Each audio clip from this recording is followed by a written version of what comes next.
The law. We call these the 10 Commandments. The actual word that's used there could be the 10 words, or the 10 issues, the 10 matters. If you look at them as issues, you see that these are principles that relate to worship and ethics. They are issues of relationship with God, relationship with our parents, relationship to the Sabbath, and relationship to those around us. The Jewish tradition and the Samaritans, they combine the two laws, the one that says you're not to have any other gods and the one that says you're not to make idols. They put those two together, giving each of those traditions room for an extra commandment. The Jewish tradition takes what we call the prologue. I am the Lord your God who brought you out of Egypt with a mighty hand. They take that and make that their first commandment. In a sense, I like that. That is the issue involved there is I am who I said I am. I am the one that brought you out, and I'm one that is here for your good.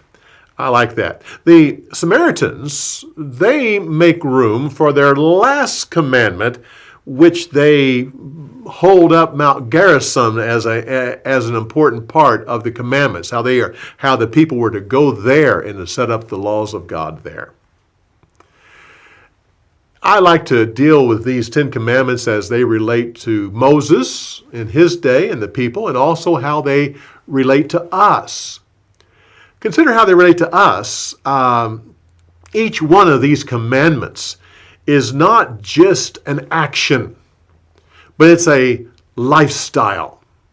Jesus relates to that. He says, you say that you haven't murdered someone, but if you hate that person, it's the same as murder. You say you haven't committed adultery, but if you lust after a woman, you have committed adultery. And that's the case with all 10 of these commandments.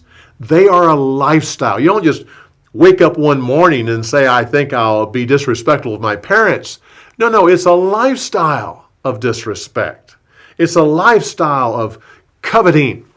It's a lifestyle of lying with each one of these. And with each one, if we take care of that issue and follow that lifestyle, it gives us the greatest possibility of peace.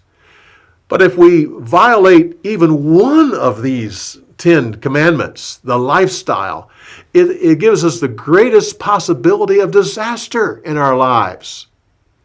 It's interesting, of the 613 laws that were given, with these 10, there's no consequence stated. That's because violating these 10 lifestyles has the consequences already in it. If you violate just one of them, it could bring disaster. It will bring disaster to your life. And it breaks down our happiness.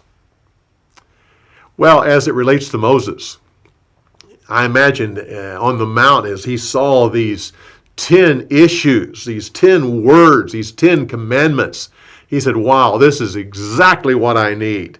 These people were slaves. They were in the land. If they hated someone, they could just as well kill them. They could steal from someone. They could steal the affection of another man's wife. They could disobey their parents. The whole society was opposed to all of this. This is exactly what I need to deal with these people. Matter of fact, as we'll see with next week's story, as he goes down and they're dancing around the golden calf, more than likely in that one event right there, they probably violated all 10 commandments right there. So he looked at this as a real opportunity to take these and to teach his people. We'll come back when we deal with that next story about the golden calf.